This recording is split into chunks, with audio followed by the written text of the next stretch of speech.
Greetings and welcome to this week's episode of UC Weekly News. I'm your host, David Danto, and if things have gone the way we expect them to have gone, I'm not here right now. I and Dave Michels, who's joining me today, and Joel Mulpeter, who's joining me from Crestron, we are all inside the Fira in Barcelona and getting ready for a great ISE. So we wanted to take the time here on Monday because the show's not open yet to talk to Joel about what's going on, what can we expect from I'm Crestron. exhausted. This hall is so big. Oh, we're not doing the fake thing. We said we're recording in advance. Okay. All Yes, we right. are. We're being honest with people for a change. Okay. It's refreshing every once in a while. So, Joe, first remind everybody, what's your title? What do you do at Crestron? Yeah, so I'm a senior director of product marketing. Look after all our commercial product lines, how we message those and talk about them, how we launch products, and ultimately as we stand, a couple of days away from ISE, how they get represented at our booths as well. And I know that ISC, you followed the trend that a lot of companies are following to not announce products at the show, but to announce them before the show to give people a chance to think about them and then go and see what they've heard about. First of all, why do you do that? Do you think that's a better strategy? Yeah, I mean, ISE is a big show, right? 80,000 people, give or take, that show up to that show, but there's a lot of people that don't get the opportunity to come to that show. So we like to launch a product in advance of the show when we can.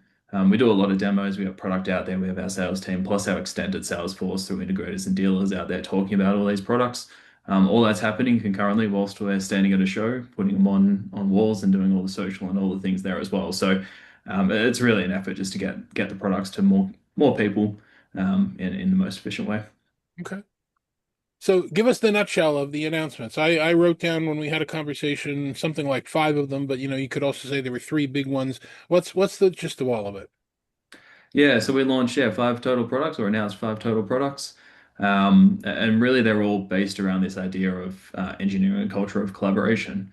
And where that comes from is, as we look at the workplace today, if we look at learning spaces today, there's a lot of stuff happening. Hybrid work is here to stay. It's not going anywhere. But the need for those spaces is growing rapidly, right? We're seeing customers deploy these at scales we've never seen before into more spaces. So we really are talking about the products we make as being the infrastructure, the underlying glue that makes those collaboration spaces work. So all five products we talk about, they're all related to collaboration. They can all work together. They all extend some of our existing product lines. But it's really about how we can take all those products and help to make sure that if we're putting the right products and the right infrastructure into spaces, that ultimately collaboration happens. And when collaboration happens, we know that culture thrives for our end customers. Well, I completely agree with the pre-announce. I had trouble with the three-ring circus, and when you got hundreds of booths going on there, it makes no sense to try to do to compete with all the stuff on. In fact, people want to know where to go when they're at the show. So that is, I agree with. But you made five announcements. I attended your conference. I think I lost. I can remember three. So we're gonna have to go through these because I don't remember all five. You're gonna help me out here. Yeah, for sure. Yeah, there was a lot. We tried to do it in a relatively short format, right? 30 minutes or so in the keynote, if anyone wants to check that out, plus some awesome write-ups that I know you guys helped write up some good information on those products that people can check out. But yeah, there was a lot in a small period of time. We knew that, but we're only just getting started. We've got more later on in 2026 as well as we keep making cool stuff. So let's go through them. The first one was you have a new compute platform, right? The Collab Compute. Give us a sentence or two about that. Yeah, so Collab Compute really is our platform for hybrid meetings, right? The core of the meeting space. It's running Teams rooms and Zoom rooms. We took a few approaches with this product. One was that we want to drive a consistent experience across meeting spaces. So that starts with the people in the room, right? They have to have a common experience at the same compute, no matter what type of meeting room they have. They get a consistent experience, removes friction, so they can have better meetings. But we also wanted to focus on how it was deployed and how it was installed with the other peripherals in the space as well. So we really drove consistency there in the way it can be installed in all those rooms. Same bracketry, same compute. Again, from an IT management standpoint, logging into the same device, managing the same device, all those things were really important to us. We also focused on professional AV on that product. So It has I/O on it, right? It has USB ports, it has HDMI outs and USB-C outs, it has content sharing inputs and network ports. All those things were very intentionally designed. And if you have a look at the compute in terms of, we call it a compute, but it's not a compute. It's purpose built for collaboration, purpose built for running these meetings. And it has the I/O you need to scale from a huddle space through to a high impact space. And then AI, super important, obviously, in today's context. The collab compute is running Intel Core Ultra processors, so it has edge AI on it, right? It has NPUs running on the compute. So we're ready for the future workload of AI as that shifts from the cloud to the edge and some hybrid in between. We're ready to take that on and run that in the room itself. Did they give you Intel stock when you made that partnership?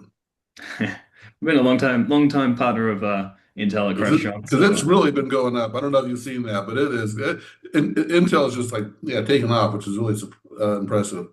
But so when you say Pro AV, isn't that kind of redundant because it is an AV device, right? I mean, it's just a Pro device. Just call it a Pro device. yeah, when we say Pro AV, what we're kind of trying to separate from is a standardized compute, right? A compute that is really made to be a computer being shoehorned into a meeting room. What we're looking at here is taking a device and making sure that has the right I/O and the codec, more of that codec feel that we used to have, right? So, it has a DM Essentials port on it that you're obviously not going to find on anything else, but it has HDMI content ingest you wouldn't find on too many standard computes. From an output standpoint, we have four outputs, three HDMI, one USB-C.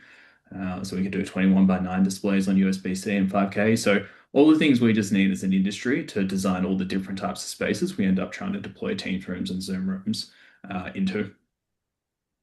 And Okay. your next product is you had announced that you were part of the MDEP partnership a while back, and now you're finally releasing an MDEP product, which is now surprise, surprise for Crestron, the touch panel.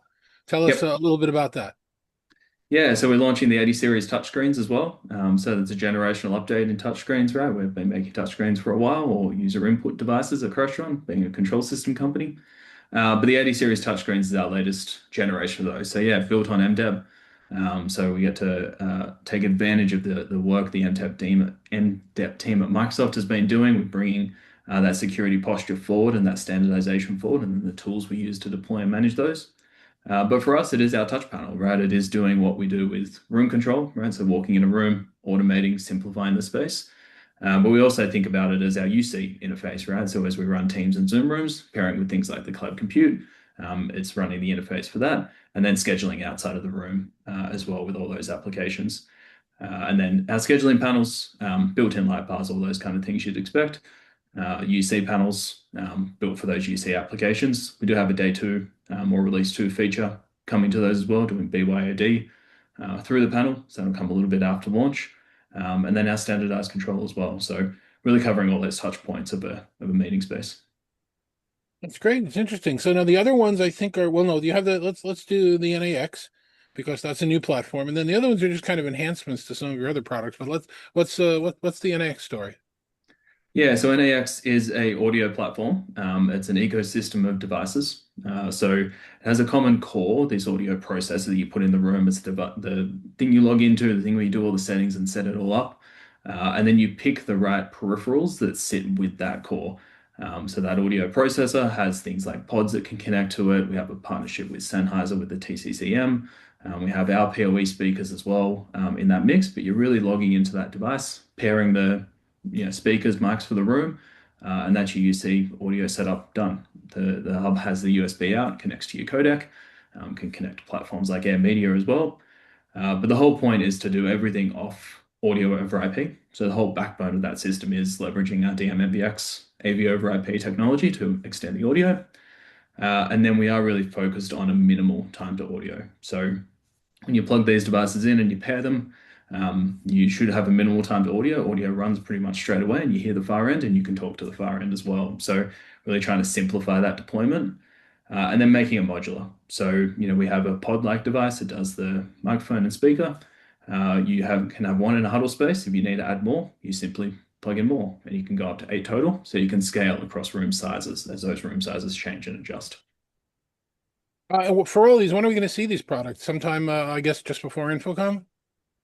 Yeah, these are all shipping across really the first half of 26. So, compute and touch panels looking around the April timeframe. Some others are sitting in May as well, but definitely all before InfoComm. Okay, and let's wrap it up with the last two products here. The or at least wrap up the list. You made some enhancements to your Automate VX, and you added a new camera as well, right? Why don't you just give us a quickie on that? Then I'll let Dave get. Yeah. Yep. So Automate VX, we added support for Panasonic cameras in that platform and some new microphones as we continue to expand the devices that can work with Automate VX. But one really important update we did was Auto Measure. So Auto Measure is using the computer vision inside of Automate VX. Automate VX is what we say spatially aware, right? It knows where the cameras and microphones are in the space. That's how it makes camera decisions. In this case, we're using Aruco cubes or Aruco markers that you mount to the microphones, and then you hit the auto measure button, and Automate VX goes and self measures itself instead of you having to run a tape measure and get all those measurements to understand the space. So we've taken deployment time from roughly 4 hours to something like 10, 15 minutes. We're just trying to save time on deployment, allowing our pros to scale faster and deploy systems more efficiently. But that is a setup thing. That's really a deployment thing. It's just leveraging that internal computer vision inside of Automate VX. And then the i12D, that's a new camera in the One Beyond lineup. Kind of sits somewhere between Automate VX with its multi-camera and a single camera solution.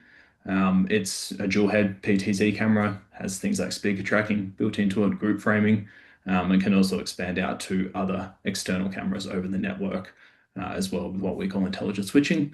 So really quite a scalable platform, but sits in between that full-blown Automate VX 5, 6 camera setup and somewhere between a single camera. Those are the One Beyond, right? Yep, yeah. Part of the One Beyond lineup looks the same, feels the same as those cameras. So very familiar if you're doing single camera in some They rooms. look great. I some like others. the way they look. Yeah. Yeah. So does all of that blend in with your talking points from last year, the three C's and the True Blue, and is this all part of the same family? Yeah, it certainly does. Yeah, our three C's are still alive and present. They're definitely part of the show. In fact, printed up on the walls is content, collaboration, and control as you walk around the booth. A lot of these products sit in that collaboration sector, right? The camera, the audio, cloud compute, all sitting in collaboration. Touch panels, control, and then AV over. Sorry, for content, we have some updates to AV over IP we're bringing to the show as well. Some more minor updates, but they're coming to the show as well. That's one part of that launch moment. Now we've covered all five, right? So I lost count again. We covered all. Okay, we covered all five, and they're not that big. They're physically not that big, but yet you have this enormous booth or stand at ISE. What's going on in that facility you've got there? And are you renting out conference rooms to other companies or something? Or it's just a huge. I've never seen a booth that big, actually. I mean, it's huge. Yeah, we do have some floor space. We do represent residential and commercial when we go to ISE as opposed to Infocom that's purely commercial.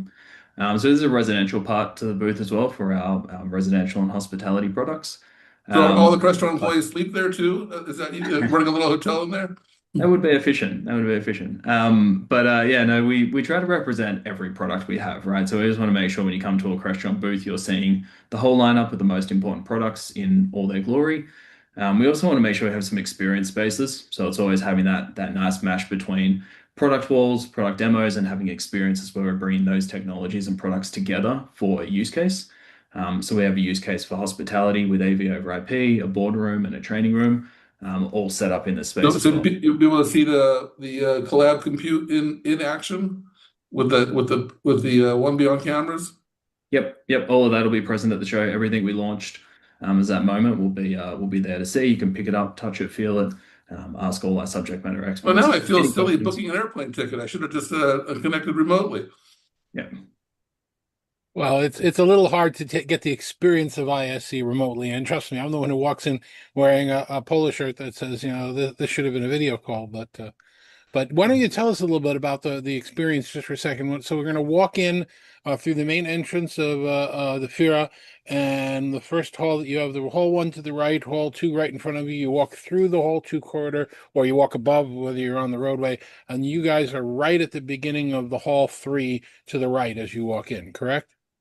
Yeah, correct. Yeah, so there's a main thoroughfare that takes you between halls, and then there's always a main one that cuts through the middle of the halls as you're heading right in the middle of hall three, or as you set down those escalators just to the right hand side, is kind of the top of our booth. And then yeah, as you walk around that main thoroughfare, cutting down the middle of the booth, you see our reception.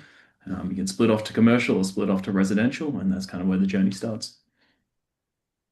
I think that's all of ISC, as I recall. There's a few halls and it ends at hall three. There's no need to keep going.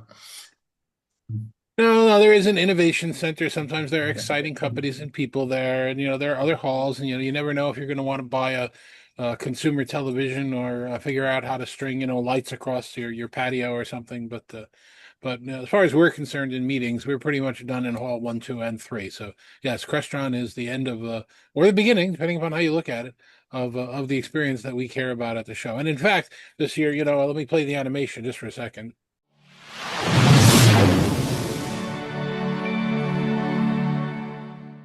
Cut in over there. So this year, Crestron is another one of our pick hits from the show, which again, we're telling you, if you're at ISE and you see these, in a stand or on a booth, go take a look at it. It's important messaging. That's really how we're showcasing what's going on, and we think a lot of these messages are very important, especially considering how many competitors have built up in the industry against Crestron. And Crestron has been around for so many years, and you're still innovating in many ways above and beyond what some of the other companies are doing. So we think it's important messaging that people should go see. Yeah, where I think the industry's ever evolving, which is good for all of us, right? Continuing to see new players come in and growing every day. There's enough business out there for all of us, I think, as we all grow. The reality is we have to scale and do more as an industry to deploy more of these rooms faster. The need's there, so we've got to work out how to do it. Excellent. Well, my first criteria really is the kind of candy you have in the stand, but my second criteria is indeed the products, and I think you qualify in the second criteria, so I will definitely be there. All right. Well, as long as we're mentioning it, is there any swag for people to come to take a look at? Any idea? We always have little bits and pieces at reception. So going up and asking our awesome reception team, there's about 10 or 12 people in that team that make sure our customers come in and wait for their sales rep and take care of them in our hospitality area, where we usually have coffee and beer and drinks and other things. So always good to drop in there and grab any of that stuff. Yeah, you're going to make me cry going to the reception area and not having Roseanne there like she has been for so many years. But I know she's retired and having a good time. So I'm sure there will be qualified and wonderful people there anyway. I'm sure she'll be asking for photos still. She's that passionate. She probably still wants to make sure it's all running smoothly. Absolutely. So anything else you would want people to know if they're watching this on Monday and they're in Barcelona or not in Barcelona? What would your advice be? What would your input be?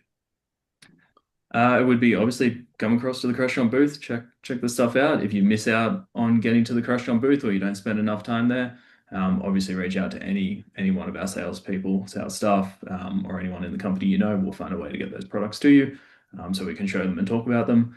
And other than that, if you're in Spain, enjoy some tapas and enjoy the warmer weather as well for a lot of people. So.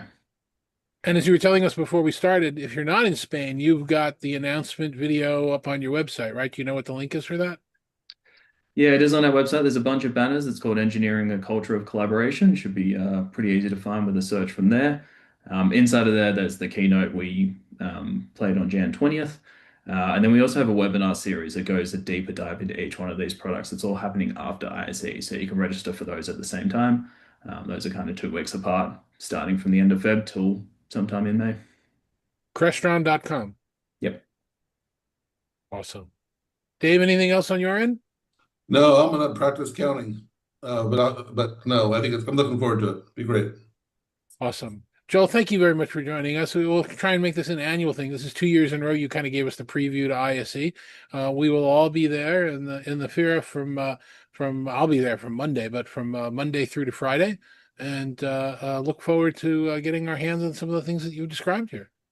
Cool. Awesome. Thank you guys so much. Looking forward to it. And thank you for watching as you do every week for Talking Points and Dave Michels. I'm Dave Danto. Thanks for watching.